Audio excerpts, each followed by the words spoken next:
मला चांगला आठवतोय तो दिवस. सकाळी उठल्या उठल्या आमच्या शेजारच्या काकू न्यूजपेपर हातात घेऊन धावत घरी आल्या आणि आईजवळ मोठमोठ्याने रडू लागल्या आणि म्हणू लागल्या की यांची MIDC मधली नोकरी गेलीये. त्यांनी स्टॉक मार्केटमध्ये गुंतवलेले 2 लाख सुद्धा बुडाले. माझी आई सांगून तोंड घालत त्यांना सांगू लागली की आमच्या यांनी सुद्धा 50,000 गुंतवलेले ते सुद्धा पाण्यात गेले. मला या दोघी काय बोलतायत काहीच कळायला मार्ग नव्हता. रागाच्या भरात त्या काकूनी तो न्यूजपेपर फेकून दिला. नंतर त्या गेल्यावर मी उचलून बघितलं तर त्यावर हेडलाईन होती, भारतात मंदीची लाट उसळली.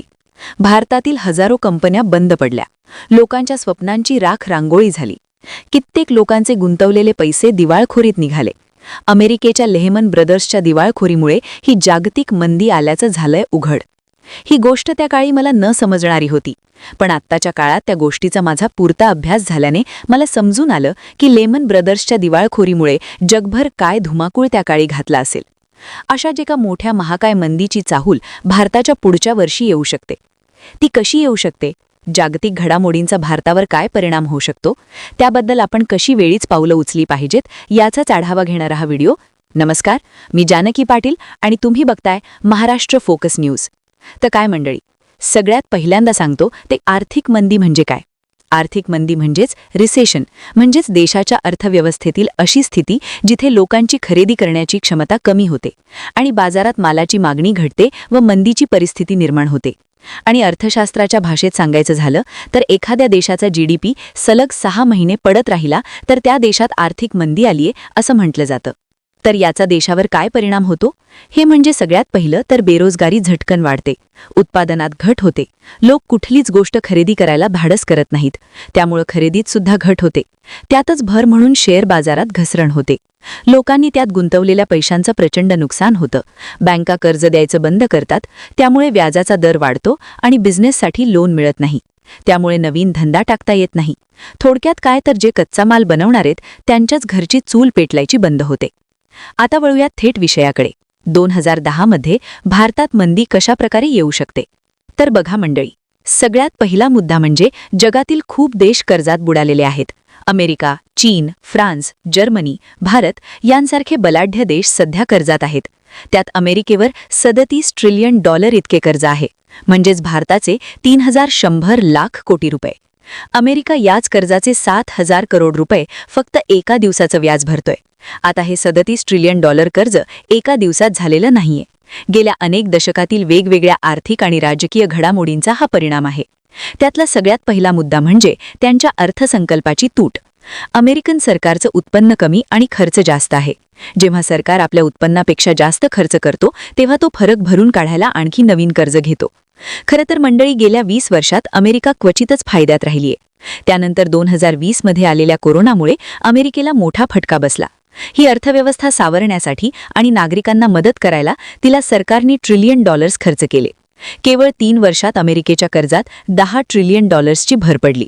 त्याचबरोबर त्यांनी मोठ्या युद्धावर, कर कपातीवर, सामाजिक सुरक्षा, आरोग्य सेवांवर, कर्जांवर कर्ज काढली.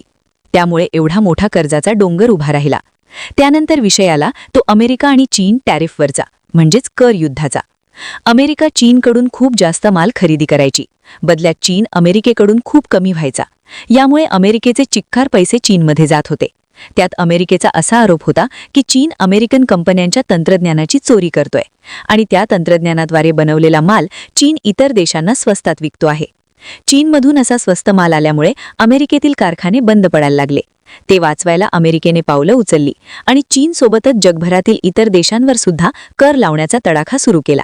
पण यातली एक बेसिक गोष्ट कळून येते की अमेरिकेला हे $37 ट्रिलियन कर्ज फेडायला एकतर गंबावे लागतील, नाहीतर डेबिट फायनान्सिंग करावं लागेल. रिफायनान्सिंग म्हणजे काय तर जुनं कर्ज फेडायला नवीन कर्ज काढायचं. सहसा लोक हे तेव्हाच करतात जेव्हा त्यांना सध्याच्या चालू कर्जापेक्षा अधिक चांगल्या व्याजदराने नवीन कर्ज मिळत असतं.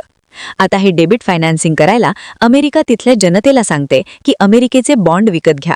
म्हणजेच काय तर तिथल्या स्थानिक जनतेकडून किंवा देशांकडून सरकारचा खर्च भागवायला ट्रेजरी यील्ड नावाने पैसे व्याजदराने घेतो आणि त्यातून लोकांना रिटर्न्स मिळू लागतात. भारत, चीन, जपान यांसारखे बरेच देश हे बॉन्ड विकत घेतात. परंतु आता विषय झालाय काय की तिथल्या स्थानिक लोकांचा यावरून विश्वास उडाला आहे. तिथले लोक गोल्ड विकत घेण्यापेक्षा गोल्ड करन्सीमध्ये गुंतवणूक करण्यात जास्त इंटरेस्ट दाखवायला लागली आहेत. त्यामुळे करन्सी मार्केटमध्ये 100 पेक्षा जास्त डॉलर वर जाताना दिसत आहे. लोकांचा आता जास्त विश्वास आहे तो म्हणजे गोल्ड, सिल्वर आणि स्टॉक मार्केटवर, कारण की त्यातून जास्त प्रॉफिट लोकांना मिळायला लागलाय. जर येणाऱ्या 2020 वर्षात फेडने व्याजदर वाढवले तर अमेरिकेला कोणाला कर्ज देता येणार नाही. $37 ट्रिलियन फेडता येणार नाही. म्हणून तर डेबिटचा व्याजदर वाढवत चालले होते. त्यामुळे म्हटलं, विषय काय होणार की ज्या अमेरिकन लोकांनी आजवर गोल्ड, सिल्वर, स्टॉक मार्केटमध्ये इन्व्हेस्ट केले तेच लोक पैसे काढतील आणि अमेरिकेचे बॉन्ड विकत घेऊ लागतील. आणि यामुळे फक्त अमेरिकेचं मार्केट कोसळणार नाहीये, तर अख्ख्या जगाचं मार्केट कोसवलं जाईल. आता ही गोष्ट एका महिन्यात होऊ शकते की येत्या 6 महिन्यात होऊ शकते.